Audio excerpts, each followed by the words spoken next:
Aren't you just tired of talking about Caitlin Clark? Well, that sucks for you because we're going to talk about her and a lot of stuff this time on Iceman and Coach.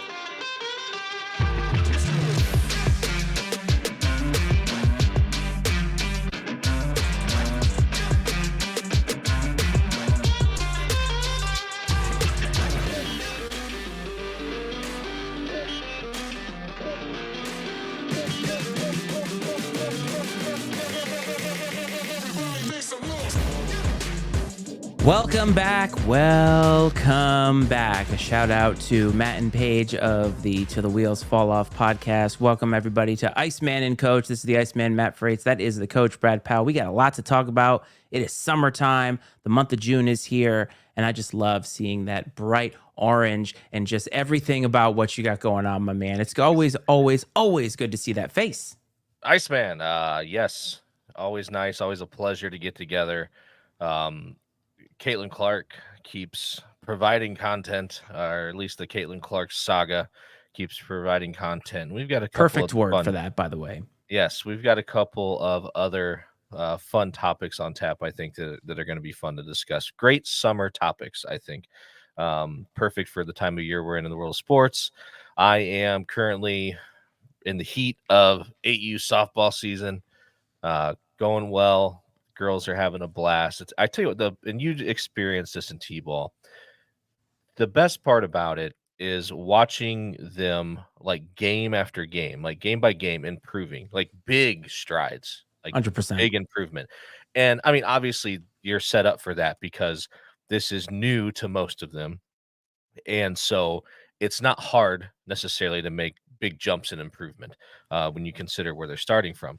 But that doesn't take anything away from them because they've made just giant strides, and to watch them like start to like kind of learn the game, you know. And I find myself, me and Riley end up in conversations about sort of like strategy almost, because you know there's situations that present themselves in a game, and obviously in the moment you just you play ball, you don't worry about it. But like after the fact, you know, I'll be like, hey, like, did you see that ball that was hit foul? You know, when you were playing third base, if it's, you know, it was pretty close to the foul line, you should go up there and pick it up quickly before it hits a rock or something and rolls fair. And that, you know, by the time it gets fair, that girl's on first base, you know, she's on and whatever else. So just little weird things like that. And I told her, I'm like, you're going to learn this as you go. All these little things. Every situation is different. You know, how many outs are there? How many runners are on base? Where are those runners? So on and so forth. And it's just really fun for me that she's interested in it. So that's been a blast. It is a blast, and T-ball is over for me, so I get a little bit of time back. I was coerced. I say that nicely into coaching in the fall, and you're right. For me, it was sort of teed up, no pun intended, that they would improve. And actually, some of the parents came up to me afterward and said my son or daughter had never swung a bat prior to this. So the fact that they make contact just about every time that they hit impressed them, and honestly, it makes me feel good too, because it means that I did something. It means that I touched a life, right? And I was able to teach them something. I mean, at 4 and 5, it's hard to teach them something. Even though their minds are like sponges and they're constantly taking in things, baseball is not an easy game to articulate to a 4-year-old who really honestly just wants to play with dirt. So it was great for me to see them, especially at the end, have so much fun and also do all of the fundamentals that I taught them. Now, none of them can really throw worth a darn, but we'll get there next season. Oh, absolutely. And do you think, I find this interesting, and I just think it's society and how it's evolved with technology and everything else. But I feel like when I was a kid, like showing up to my first T-ball practice was far removed from the first time I had ever swung a bat or thrown a ball or simulated a baseball game in the yard. You know what I mean? Like a kid showing up to T-ball completely unfamiliar with the game was sort of very foreign at the time. I feel like, you know, when we were growing up and we were kids, where now I feel like probably, I don't know, you could maybe venture to say the majority of the kids show up maybe have never even have played catch That's a good in point. some cases, and it's really interesting. And I'm not taking any shots at the parents because I mean, I know how hard parenthood is and life and everything's busy and people work and your kids, they're sent to daycare wherever else in the summer. I mean, it's not always easy to make that stuff happen, but just the dynamic of how kids spend their time these days is vastly different than it was, uh, you know, 30 years ago. Fundamentally, I would agree with you, but there are pictures somewhere in the cosmos of me, I think at 2 years old, using a very small plastic bat hitting a wiffle ball in the house. We had this hallway that went all the way down, and I was hitting at 2 years old, so I didn't actually think about that. But even like James, we bought him a tee at 2 years old when he was 2, so he has been swinging a bat of some type, and he just hadn't done it in an actual game with an actual metal bat. But the fundamentals of actually swinging, I didn't think about that. Childhood is just different anyway, and the Yeah, it the is. whole the whole dynamic of how we grew up. And I mean, I think even you growing up in the Midwest, right? You live in a small town right now, and I think it's even more removed from the way that we live our lives today. And for me, the town I lived in was small, considering like where I live now, but we had a lot of houses. Like there was a densely populated area, but I was always outside, always playing some kind of a sport, always at the park, always doing things. And I realized that James, right now, like he plays outside when other people are outside, but as an only child, he can't just go out there. But he does a lot more playing outside than I think a lot of other kids do. And it's just, it is what it is. And even it's different for the parents, right? Because we're constantly scrolling on our phones. I mean, right now we're asking people to spend time at 9:45 Eastern to watch our faces on here, and people do it. Yeah, you're 100% right. Technology has changed so many things, and um, then you mentioned it. I think that people sit there, they scroll on their phone. I know I do it. Out in the backyard while the kids are playing and this and that, and yeah, You it's need to make definitely content different. for this, man. You got to I constantly be thinking about what to talk about here. absolutely. Well, hey, we got plenty to talk about tonight, so I'm looking forward to that. My God. So let's get into, I think, what we need to get out of the way. And I know we joked about Caitlin Clark at the beginning, but and we've talked about it 3 times now. This is the third episode in a row that we have talked about it. Now, granted, there have only been three since we went to Charlotte, but still, three for three. Normally, we don't talk about something that often. Every time we get off the air and we come back, some other element has been added to this whole. You said it was a saga. And at this point, I actually am tired of it because it's become so toxic now. But I want to go back a couple of weeks where we joke about her not getting selected the for the Olympics, but that's not even the first thing that happened in between since we last were here. There was the whole technical foul thing, and I'm not even going to get into the details of that. But the only thing I wanted to bring up with you and I wanted to ask you is when I watched that and I went back and watched and tried to find some nuance as we always do here, the thing that stood out to me was not the foul, and I jokingly said that she flopped, but it was not what she did. It was the fact that not one teammate of hers came to her defense. And that's been something I've noticed across the board. And I'm sorry, that's weird because if you're a teammate of mine and the other team is roughing me up, I expect you to step in there and step in for me to say, like, hey, we as a team are not going to allow this. I have not seen that once for her, and it's really strange. It is odd. There's definitely a weird dynamic that's taking place, and I think that I don't know if there's like maybe there's apparently gatekeepers in the WNBA, right? That are maybe protective of the fact that a lot of women had to work really, really hard and play in front of mostly empty arenas to even provide the opportunity for Caitlin Clark to come be who she's being. Maybe they view it that way. And so they're like, hey, you can't just walk in here all of a sudden and be whatever. But my perception is that the public drives the narrative of her way more than she just goes out and plays. And I get that she is emotional. There's no denying that. And not everyone likes that stuff. Um, but I think that you're seeing sort of these purists maybe that are really protective of, I guess, like I said, maybe it's the hard work that everyone before her has put in to I dare say keep the WNBA alive. Although it's the NBA that's doing that. But anyhow, I'm trying to get objectively, I'm trying to, like, understand where they might be coming from, and I think it may be something along those lines, but I think it's misguided when it really comes down to it.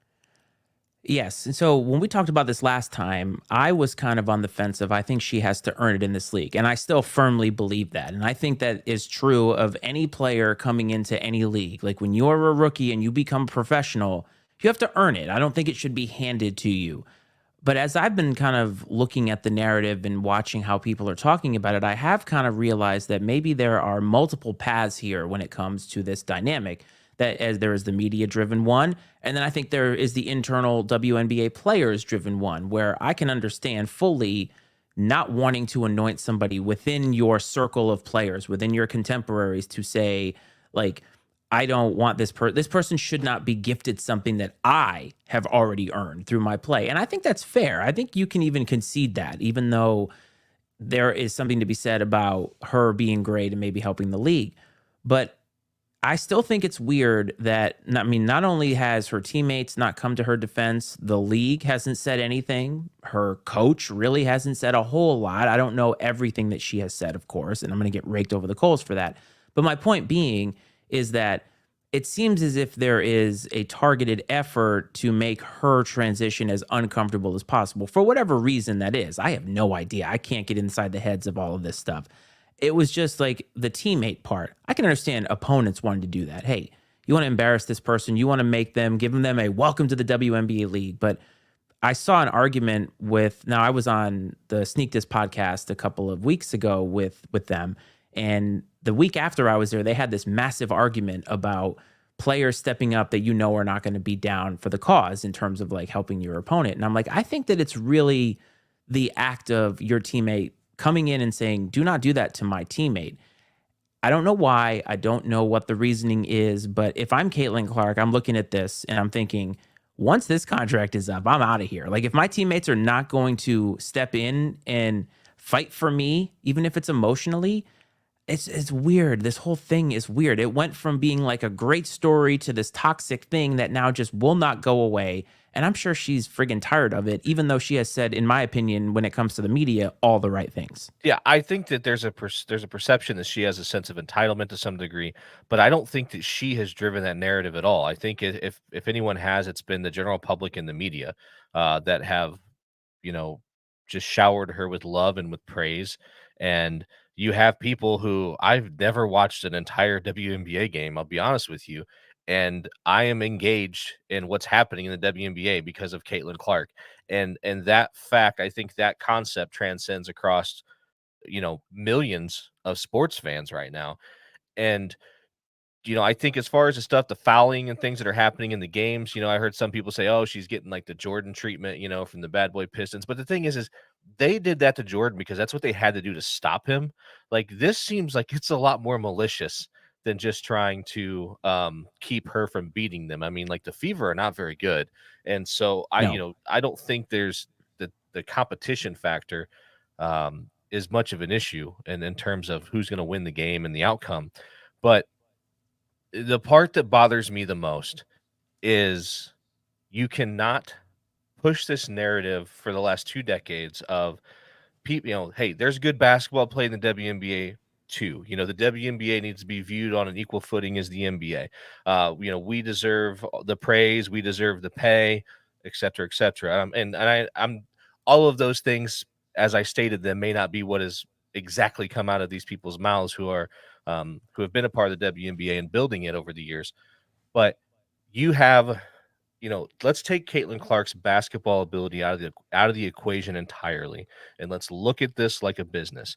Okay, Caitlin Clark is your cash cow. She is the tide that rises all boats, and you're basically taking your cash cow out back and shooting it. It doesn't make any sense. I don't understand why they are not embracing this, because the more people that watch, guess what? I said this last time. They're going to see you too. Those eyes are on your game. She's not the only person on the floor. And so I don't understand why there's such a resistance to embrace all of the attention, because it's only going to elevate the profile and the brand of the WNBA and those who participate in it. And I think even globally, I get the fact that with the Olympic team, I get the fact that there are women who have been a part of the process of USA basketball. It's not like they just showed up last week and they had tryouts. It's a 4-year process of being on the team, playing in the world competition, training camps, and all that stuff. And so I understand that there are people who have put the time in that probably honestly earn or have earned the right to be on that team. I understand that completely. But what I think is more beneficial to everyone, to the greater good of women's basketball in this country, is bring more attention to it. I understand the whole narrative of we're trying to win a gold medal, not, earn viewership. Well, guess what? Like, you've won the last 7 gold medals. You're gonna win this one, whether Caitlin Clark's on the roster or not, whether she's the 12th woman on the roster or not. You're gonna win this gold medal as well. It doesn't matter. And I heard someone say this, and I couldn't agree more. I would put her and Angel Reese both on the team together. Put them both on the team together. And you want to talk about viewership, and I would let them play a little bit, get them in there, put them on the same team playing together, you know, under the banner of the USA, and let's see what happens. You want to talk about uh growing the brand. I'm just looking at this from a perspective of growing the brand of women's basketball.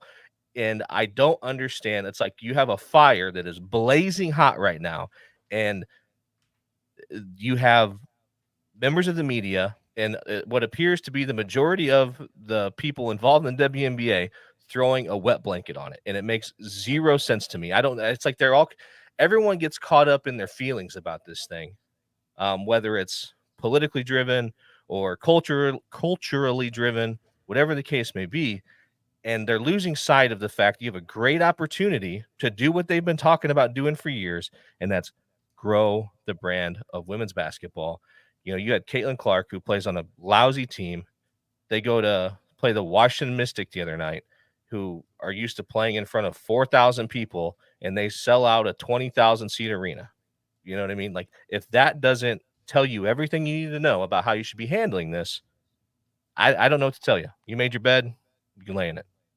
But I think that there are, again, divergent paths here. I don't disagree with you from a business perspective when it comes to the WNBA, the play in the WNBA.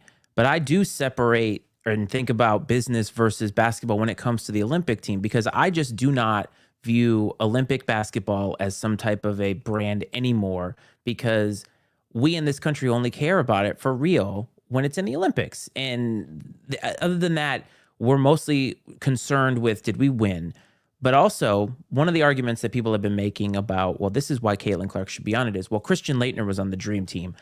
Please line up 100 people outside this door and tell me how many people agreed with that back in the day. Like zero. Zero people thought that was a good idea. And Isaiah Thomas could have made it. They picked Laettner over Shaq. I mean, Shaq, for God's sakes. So it's not as if using that as some litmus test as to why she should get in makes sense. But here's why I agreed with it. And I think it's in totality, as it always is with me, where it's like, the first things first, she could probably use a damn break, because she has been going hard. And you and I talked about it last time, how she went from the national championship to the draft to the WNBA, and it felt like it was in like 5 days. And she's got to be tired. She's been getting beat up. I think there are other ways that she can help grow the game that don't include her being on the bench for Team USA. Because here's the thing, if she makes the team, everybody's happy now, and then when she barely plays, now here comes everybody else again. So you're not going to please any of these people who want to see her on the team, then they want to see her play. Well, why isn't she starting? And it's like, I actually don't think she's earned that right yet. And I think that if you're talking about the version of Caitlin Clark that we see right now playing against other professionals, I don't think she's earned it yet. And I don't think that that's a bad thing. It's not a knock on her. She might even agree, because she's been getting her ass handed to her, and she's starting to pick it up, as we both said that she would. And I think for Team USA basketball, as you pointed out, 7 gold medals.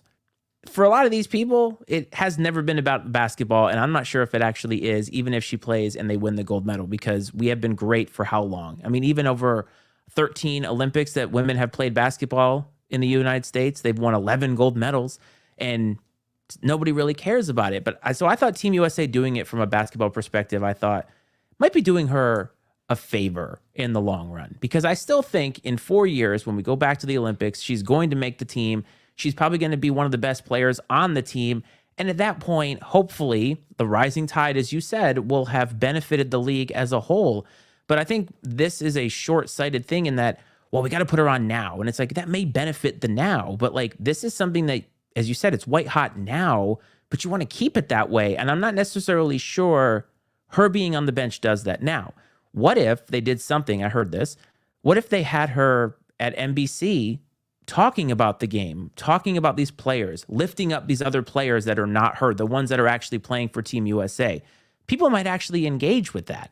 They might actually be all about that. And that may also have a added benefit that her just not being on the court, her being on the court won't necessarily have. I think there's multiple ways to look at this. And I wonder if putting her on there, I don't know. Like, and to Rick's, like, is she one of the most talented right now based off the way that she's playing? I'm not sure.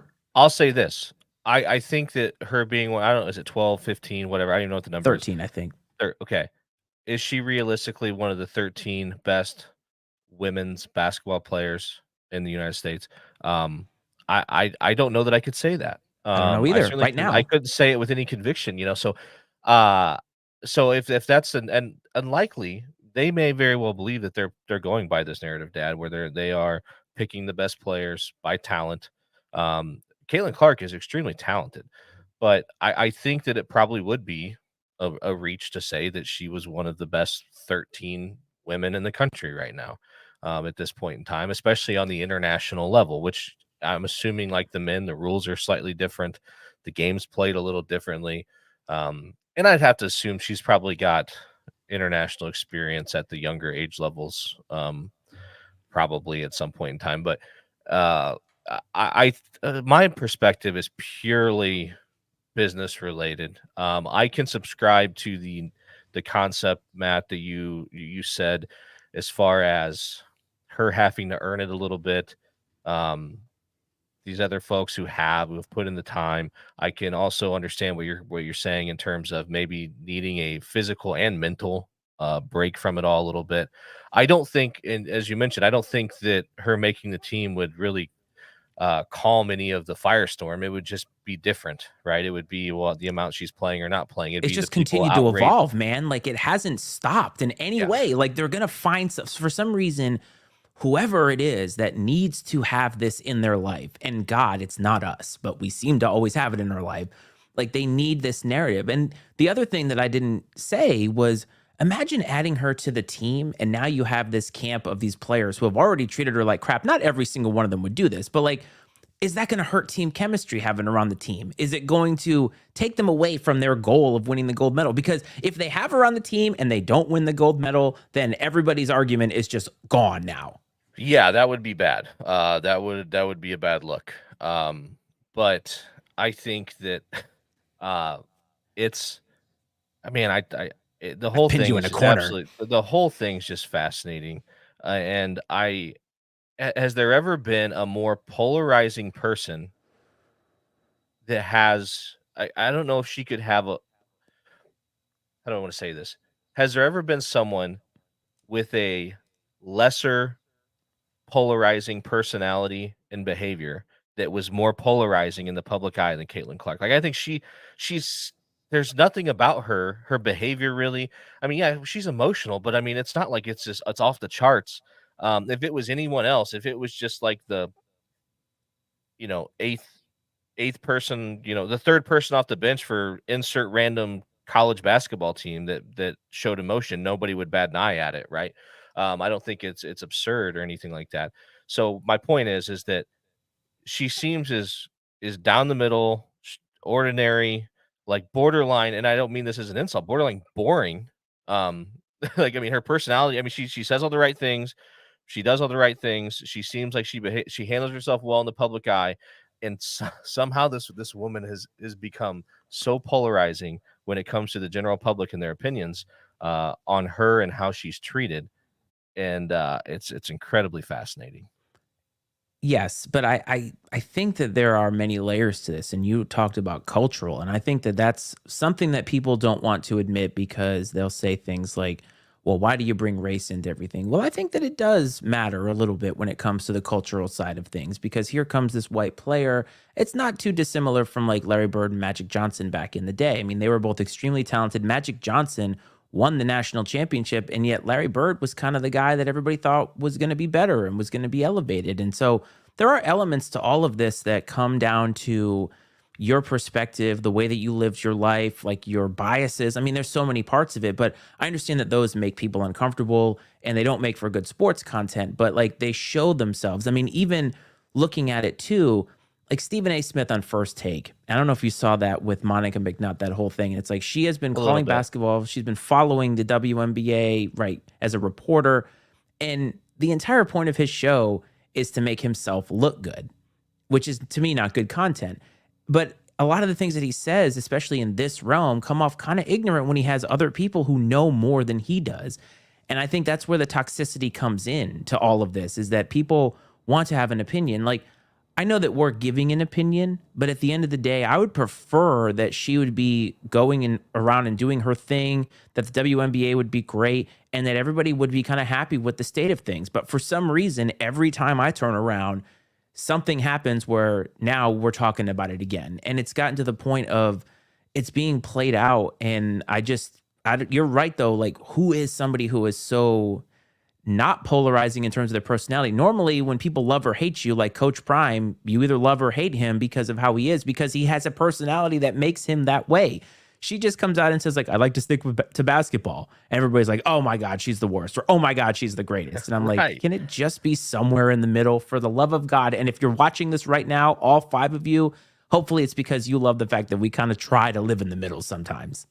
Well, both of us in our personal lives, like we're very much down the middle on a lot of things. And so it doesn't always make for um super polarizing content, but we're not here to be polarizing. We're here to just basically share our opinions. And you if you want to find extreme takes that are polarizing and full of conviction in one direction or the other, well, they're all over the place, man, on the internet, on TV, everywhere else. But um and on Braves Talk with the OG.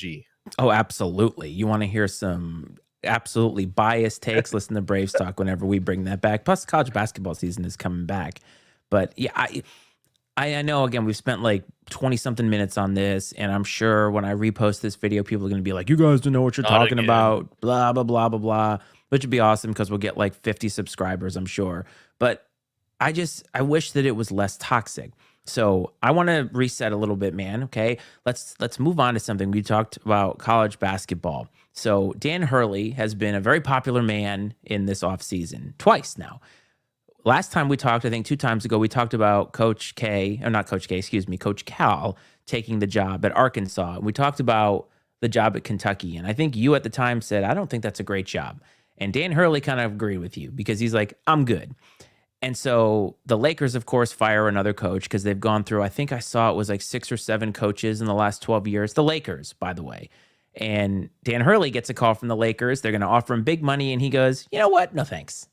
So Dan Hurley is very content in Storrs, Connecticut. And he's content because he has a 2-time back-to-back national champion, has a ton of money to work with, going to contend for a third national championship, and he's good. And I believe that him spurning not one, but 2 jobs to stay where he's at could potentially be a big shift in coaches taking bigger and better jobs all the time, especially going from the college level to the pros. Do you agree? Yeah, I think so. And that opportunity is going to be, I think what Dan Hurley did here is he bet on himself. Right? I think that he feels like his situation at UConn's pretty solid. He's going to be able to come back and compete for a third national championship. I don't even know when the last time a team won 3 in a row. Probably John Wooden. I'd have off the top of my head, that'd be my first guess. Um, and so he's betting on himself. And if he does that, or if he just continues to win at a high level like he's done, and there's no reason to believe he won't continue to do that, there's going to be better opportunities along the way. And I understand it's the Lakers and it's LA and everything else, but you have an aging, washed up adjacent LeBron James. He's the oldest player And in the league, by the yeah. way. And so to want to go to LA, have LeBron, who is by all accounts a little difficult, and then to be maybe put in a corner where you're going to have to draft a son who probably doesn't belong in the NBA. Um, and I mean, whatever. That's a whole other Argue, that's a yeah. whole other tangent that we can get So, on, but but let's to have that forced upon you on top of it, you have an aging Anthony Davis. There's just not a lot there to be excited about, and those guys are going to be gone in a couple of years, and then you're going to be in the midst of basically, I mean, hell. a true rebuild. And so go do your thing at UConn. And one of these jobs is going to open up. The NBA is going to be there as long as you keep taking care of business, and probably you're going to be able to walk into most likely a better situation. The money will be there. It'll probably be even more money at that point in time than it is now. And I think Dan Hurley is one guy I believe when he says that it's not about the money. I absolutely believe him when he says that. Now he's making a lot of money, like I was so gonna say. we're talking about the you know the difference between making what 8 million and 12 million or something like that. I mean, which is a substantial difference. But once you get to that point in time, I mean, like it's like whatever. Like, um, and so I think, I mean, at least that's what a schmuck like me thinks, anyways. So, to me, there's no difference between 8 million, 12 million. Um, and so I think that what he's doing is great. This makes me a Dan Hurley fan. You already were, I weren't you? Well, I like the way he's hard nosed. Um, I like the way that he conducts himself. I know certain people don't, but he's always that guy that's trying to find an edge to motivate his team, which I find it's funny, but at the same time I enjoy that stuff. We've seen that a little bit. Braves talking about Brian Wardle does the same thing, always loving the underdog. It's hard as hell. It's masterful to be able to convince your team that's ranked number one in the country coming off a national championship that they are somehow an underdog. But this guy's been able to do it. And he did it night after night after night after night. And he's got 2 national championships in a row to show for it. I think it's great he's staying. Like you said, it may lead more towards you may see more of these coaches sticking around. But one thing, too, to be careful of is with this new revenue sharing situation, you may see coaches' salaries at the college level start to flatten out a little bit. And there just may not be enough money to pay these exorbitant salaries if they're going to have to do some of this revenue sharing with the players. So it'll be interesting to see how that goes moving forward over the next few years. But I'm here for it, man. I love it. What I loved about this move, both moves actually, was Dan Hurley seemed to look at number one, I have a good thing going here. And not just like we've rebuilt this program, back to back national championships. That's hard to do. And this last national championship that they won, they did pretty easily, to be honest. Like they kind of ran roughshod through the Yeah, they tournament, did. right? And so he's staring at another great recruiting class. And when you win, it's easy to get players. And Connecticut in basketball is one of those programs that nobody would call it a blue blood, but they have been solid for a majority of the last 40 years. In the Jim Calhoun years, obviously, they've won, what, 4 or 5 national championships total in the last 40 years. I mean, again, it's supposed to be hard. So they've had a lot of success. Connecticut women's too, right? So there's been a lot of success in basketball in general at the University of Connecticut. So it's not as if he's staying at some mid-major. I mean, not to throw like I'm not throwing Bradley under the bus, but like it's not like he's been at Bradley and they've been good, but they've not won a national championship and he's just kind of good where he's at. He's in a really good situation. He's getting paid a lot of money and they have a lot of resources.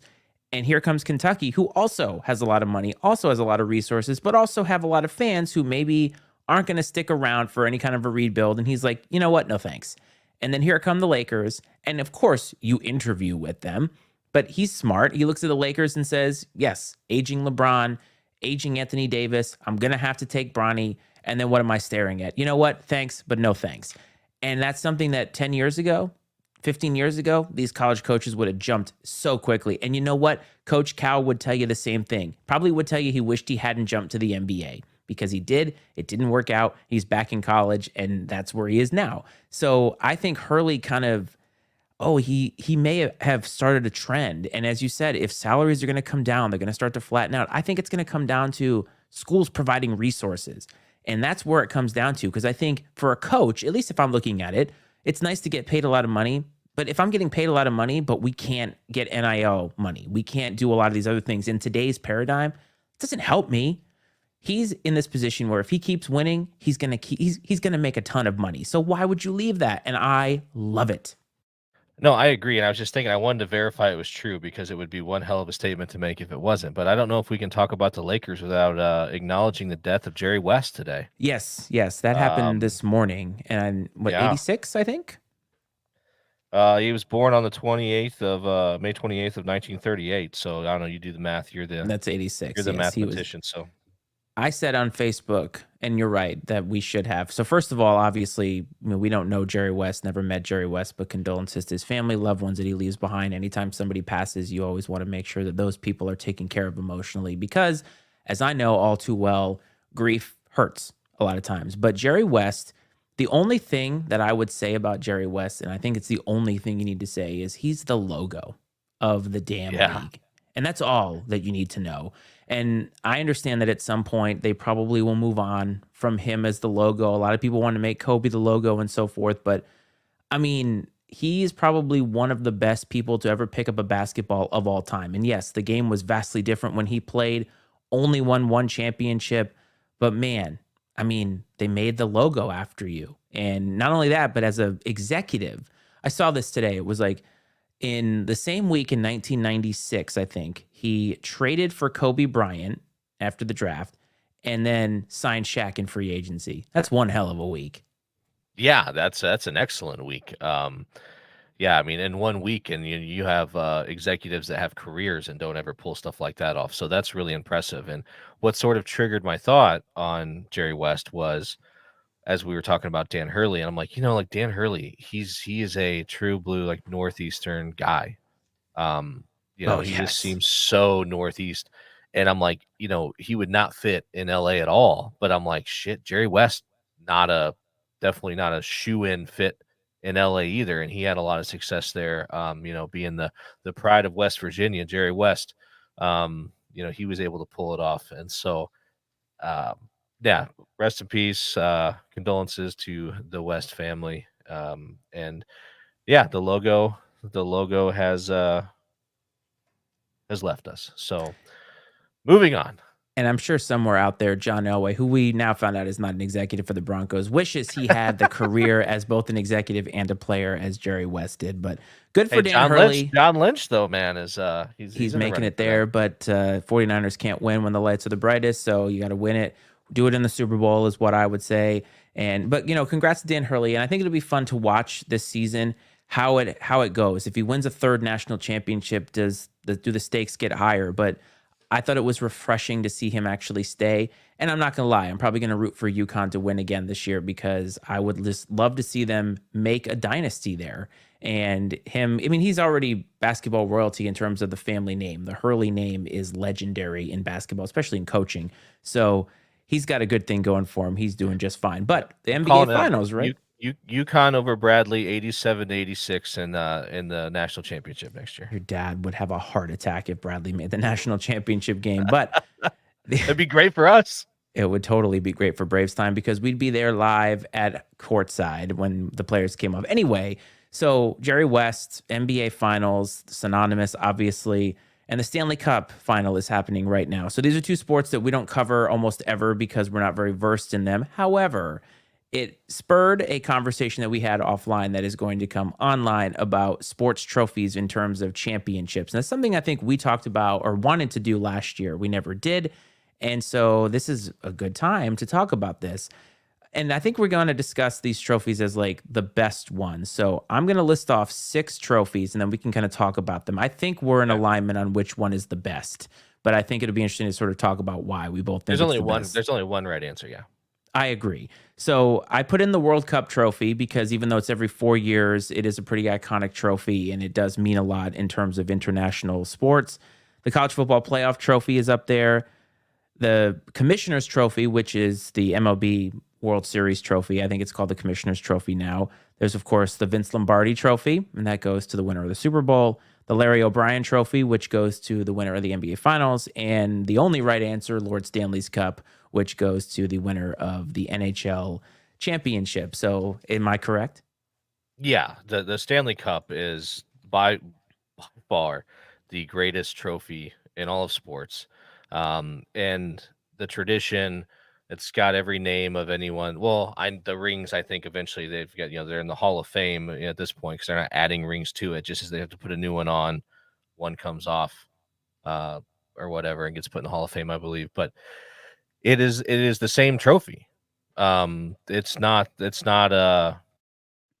you get to take it and put it in your case and then they make a new one for next season, which I think pretty much happens in every other sport. So this is like a traveling trophy, if you will. It is the only one, and like I said, by far the greatest trophy in all sports. The traditions that surround it, as far as like hockey players will not touch the Stanley Cup unless they've won it, and at that point in time they'll touch it. I did see that in the playoffs, I think it was the Florida Panthers. They wouldn't even touch the conference trophy because I guess there's a tradition: if you touch the conference trophy, you won't win the Stanley Cup. They touched it last year; they didn't win. Their coach was like telling them, like, "Don't touch it," before they went out there. I love that stuff, man. I'm so superstitious, so I absolutely eat that stuff up. Stanley Cup by far. I don't even know. I mean, we can debate for fun what 2, 3, 4, whatever are, but Stanley Cup, head and shoulders above the rest. It's the reverence for me. I love the best thing about the Stanley Cup is the fact that it does not enter an arena until a team is one win away from winning it. And it just stays wherever it's at. Now, from what I understand, there are traveling trophies that they have that go around. So I think there's a couple of replica copies that go out for people that have like photo ops with whatever. And I know also that every player gets a day with the Stanley Cup. That's awesome. I mean, It's I love great. that. And especially the stories that you hear about when they eat cereal out of it or they drink beer out of it or hell, they drop it, right? And there's Yeah. so many things that you hear about this, but to have a trophy means so much. And also, like you said, the bowl was what the original trophy was. And over the years, they have etched every single name of not just players, coaches, people in the locker room. That is awesome. And so when you win a Stanley Cup, you are recognized on that thing for all time. And it's just an iconic look. I mean, now it's a good size, and so you kind of have a trophy that looks amazing. It's iconic looking. The way that also when you win, the captain takes it first, and the captain is the first one to raise it. There's just so many things that have to do with like pomp and circumstance around it, and I love all that. I don't know if you remember this, but in 2000, the Bruins traded Ray Bork, famous number 77, to the Colorado Avalanche. He was at the end of his career. He wanted to win a cup, and they wanted it to make it happen. Didn't happen in 2000, but the Avalanche won in 2001. And the captain, Joe Sakic, at the time, takes the trophy from the commissioner, gets the photo op, immediately hands it to Ray Bork in what I consider one of the biggest signs of respect of all time, to basically break that tradition, and he's the guy to get to raise it. You don't see that in any other sport. You don't see that with the Lombardi Trophy. You don't see it when the NBA Finals are won and the World Series. I mean, the World Series trophy is sort of like an afterthought. The Lombardi Trophy is cool in the sense that you can have multiples. So, like when Bill Belichick comes on Pat McAfee and he's got all of them behind him, can't do that with the Stanley Cup. It's pretty cool that you can do that with the Lombardi Trophy, but the Stanley Cup to me just has this aura about it. And I love that about it. I love how they treat it so superstitiously. They treat it like it's a deity, like it is a god. And white gloves, everything about it is awesome. Yeah, they have like the keepers of the cup. They travel with it everywhere it goes. I don't know if it's one or two guys, but it's the guys you see with the gloves and everything else. And I think whenever every player has it, like they're with it. They're with them the whole time, I believe. And no, I was gonna say one of the best things is when you see the cup get handed off to like the journeyman player that's 40 years old that's never won one, and he gets the chance to hoist the cup. That's one of the best things to see when that happens. And no, there's so much tradition around it. I mean, I'm trying to think if any other trophy has anything that's even remotely close to it. I mean, I don't know. I mean, like the Lombardi Trophy, like winning a Super Bowl. I think just the win alone, like winning the Super Bowl, the the victory outweighs the trophy itself, and it's a small trophy. I mean, I don't know. I love football. The Lombardi Trophy doesn't really move the needle for me. Um, to be honest with you, I think I might even put the World Series trophy ahead of the Lombardi. You just never see the World Series trophy. Like you don't see it almost ever. Whereas at least the Lombardi trophy is a It's like a prominent symbol. figure. Yeah, it's right. It's a symbol of the league. It's not quite the shield, but it's kind of up there. And I mean I always liked the NBA Finals trophy, although it hasn't changed much over the years, so it's a little bit cheesy. But like the iconic photo of Michael Jordan holding it after finally winning it in 1991 against the Lakers. But there's just something about the Stanley Cup. But I have to say, poor Canada, they cannot catch a break. I don't Oh think gosh. Edmonton is going to be able to come back. Florida looking really strong after losing last year. And in the NBA, on the NBA side, it looks like my father's going to be very, very happy because I think the Celtics are going to take it home. And a fan base, I can't believe I'm going to say this, but it's a good segue to our next topic. But a fan base that has a lot of things to say, and they've only won one championship since like 1986, and that is Boston Celtics fans.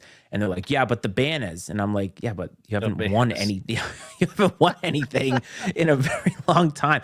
Look at the rafters."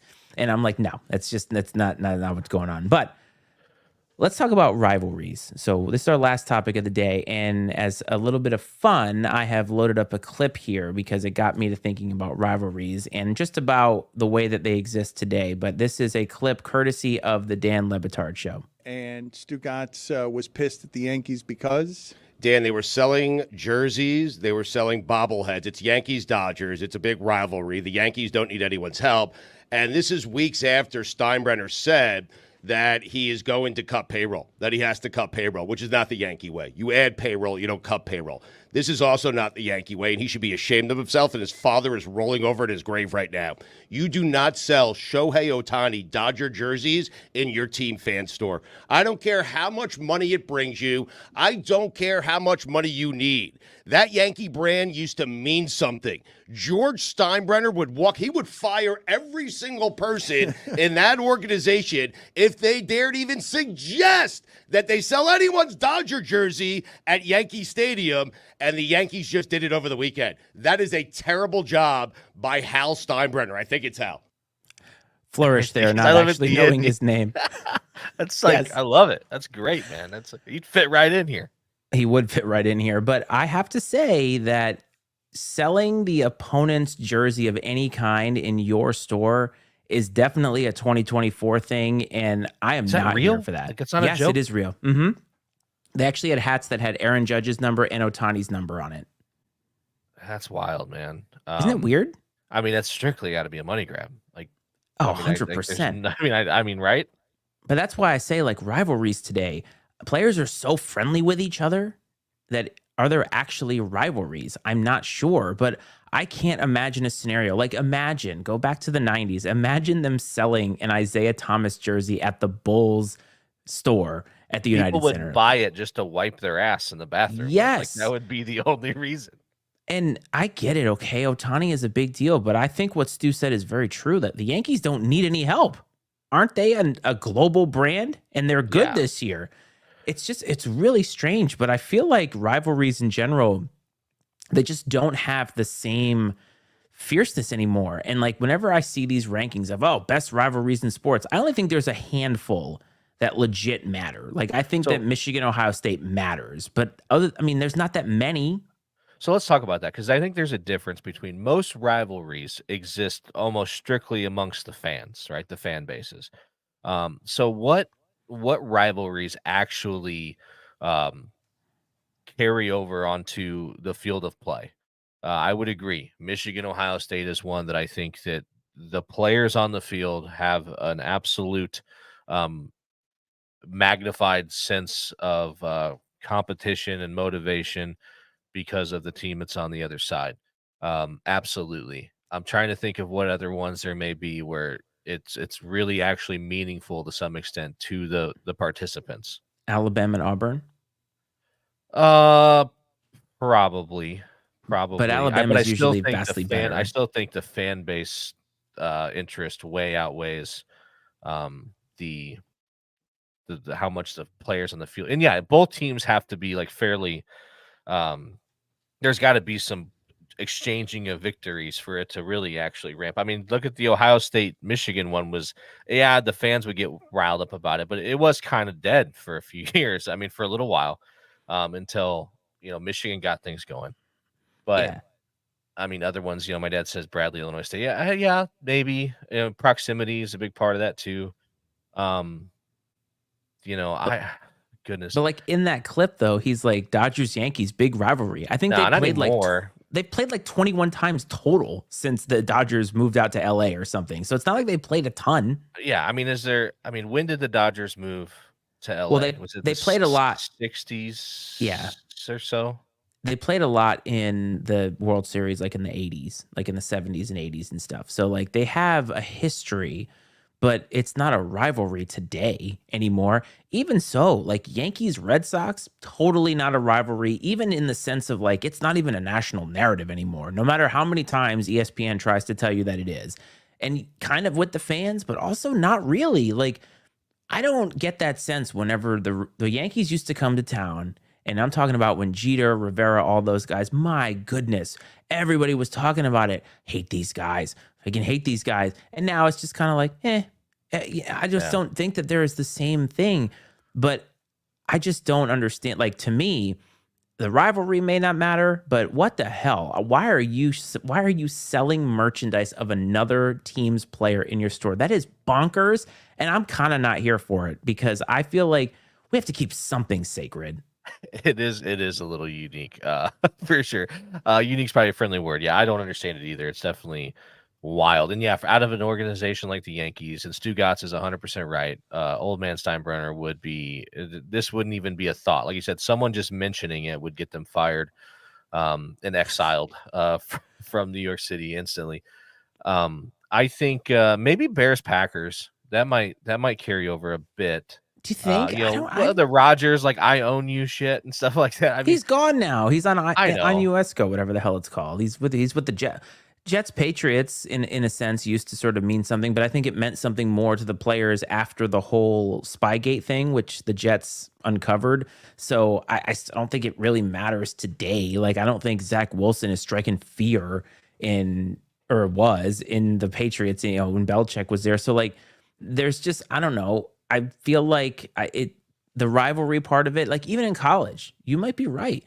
Do Iowa and Iowa State, the players really hate each other you know what? but when do all these think that players one's- can jump ship though, like, you know what I'm Yeah. saying? Like, there's some vitriol there too. Like, I mean, and I follow wrestling, in that rivalry more than anything else, and I can tell you that the rivalry in the wrestling meet is intense. And you're also talking about a combat sport, basically. So I think in sports that have more physical contact, I think it may appear, you may see that rivalry come to light, on the field of play a little more often, just because of the nature of the sport. But no, there's definitely heightened intensity when the Cyclones and the Hawkeyes get together on the mat. And I've got to imagine, maybe, but there's also a lot of history there. Like Dan Gable, who basically is the one that made Iowa wrestling what they became, was an Iowa State alum. Like he won 3 national championships or maybe it was 2 at Iowa State. And because he lost senior year. But anyways, so there's a lot of history there. And I mean, Iowa's wrestling is, Iowa is when it comes to, like, if you think of like football in Alabama, like that's Iowa, is that of wrestling. So, and just the state in general. But yeah, I do think it's more common in college sports, but I think it's going to go by the wayside some because there's free agency essentially, and you're going to see players go in to chase the money.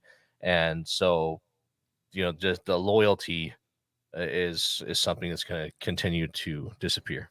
show me the money, famously in Jerry Maguire. Well, look, man, we're going a little old school. We're bringing this back. So what do you say we bring back some of our old time segments? What do you think about that? I'm here for it, buddy.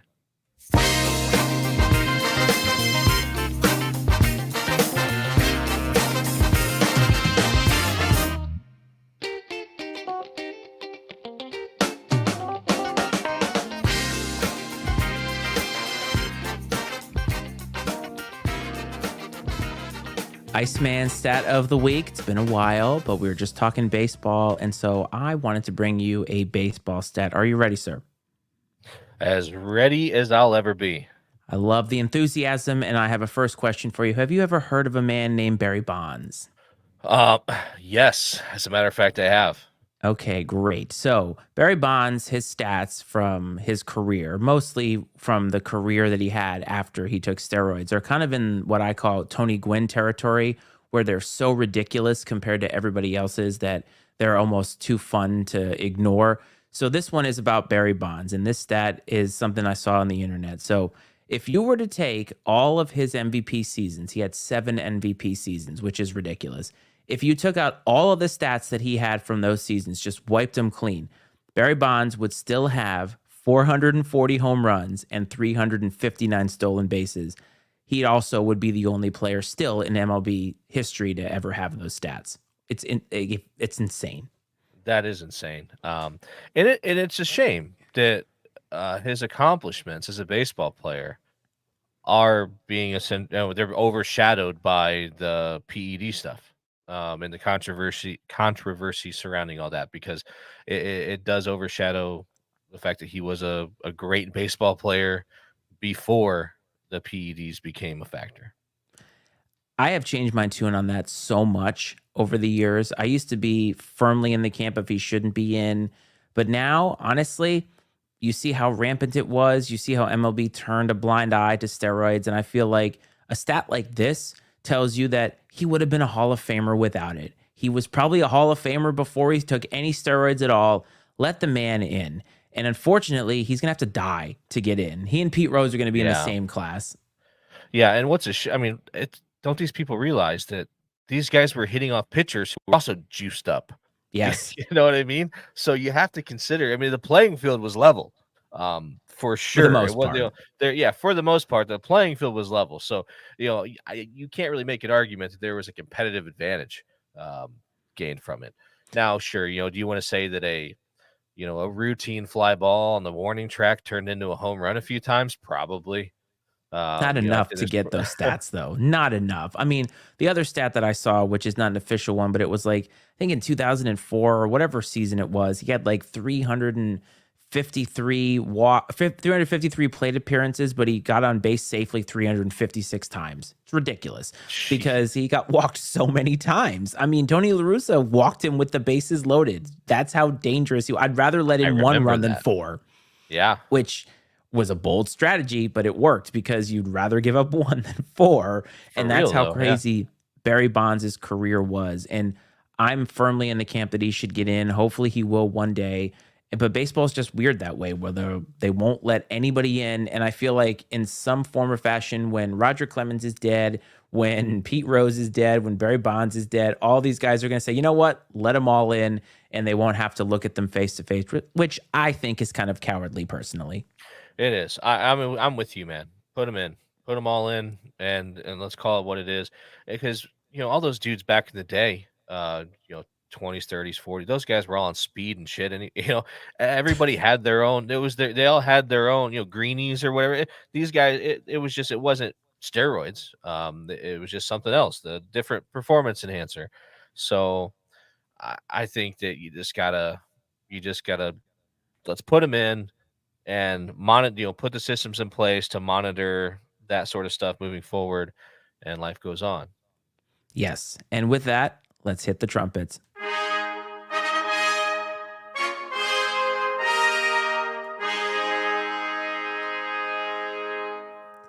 Oh man, it's been so long since we have heard that coach's pick of the week. Now, look, I went back into the archives. I listened back to make sure where we are.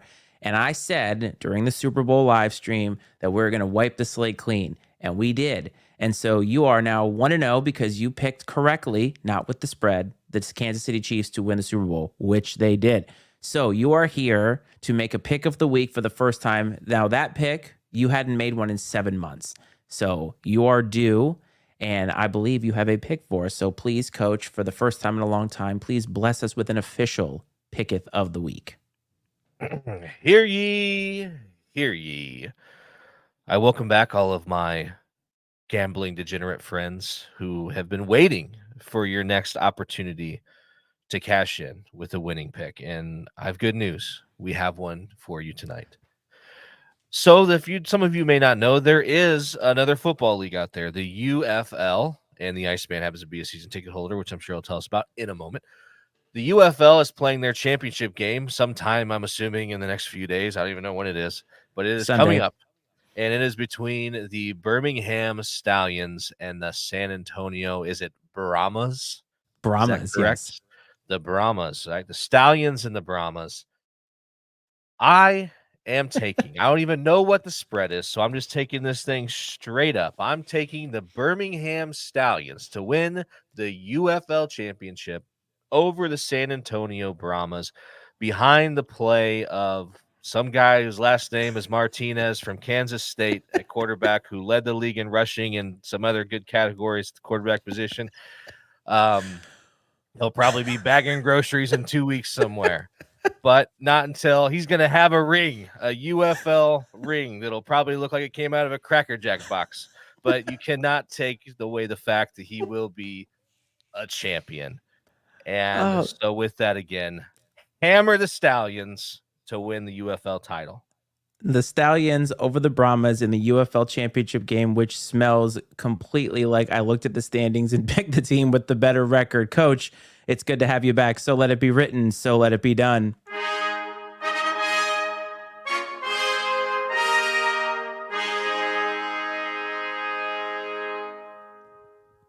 Oh my God. That was incredible. I was laughing so hard there because I was like, oh my God, he has no idea what he's talking about. He's like, some guy, this other guy.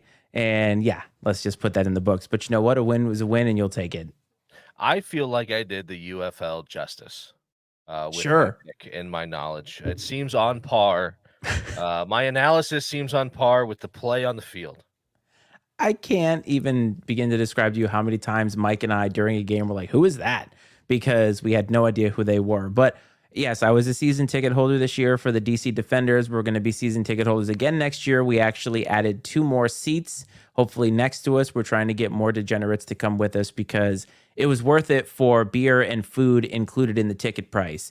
And we definitely got our money's worth out of that little exchange. But I will say this, it was kind of fun to go to a football game and have there be sort of no stakes attached to it, if that makes sense, where you just at a football game and it's not freezing cold, you're not paying for parking, you're not paying exorbitant prices for everything. And it was kind of a nice little reprieve in the spring to kind of bridge the gap between the summertime and the end of football. I very much enjoyed it. We made friends with the people behind us. We have a little group text string going on. And so we're going to meet up again next year in April. We're going to get drunk at these games and we're going to have a blast. And that's all that matters. That is all that matters. And that's a wonderful business model, I think, to get people in the seats with the season tickets, is offering food and drink included. I think that's a fantastic idea. And I hope it succeeds, man. I think that obviously America has a huge appetite for football. It just has to last long enough. Hopefully, they've got enough money. The coffers are full enough to sustain the league for a handful of years, to build some brands, to have some stars develop, and maybe even see some of these guys, develop to the point that they get picked up by an NFL team. I think that would be great for the UFL if they can turn into sort of like a feeder system. I think you have to embrace that, if you're that league, at least for now, and see how it goes. I think it's awesome, man. So, good stuff. Yeah, I was happy as hell to go to the games and it wasn't cheap stuff either. Like it wasn't cheap food or anything. Excuse me, we just had a great time and I'm looking forward to next year, quite honestly. So we have reached the end, my man. It has been a lot of fun. I know that we stirred the pot a little bit with some Caitlin Clark talk as always, and I'm sure she will come up again. Let's hope not. Let's hope we can get on to bigger and better things. Like I want to talk about this whole Joey Chestnut scandal because that's right, it is a scandal. And now there is a Netflix special where he is going to face Kobayashi, and I'm here for it. I'm so here for that kind of thing. I want to get back to that stuff, but before we get out of here, do you have anything you'd like to tell everybody?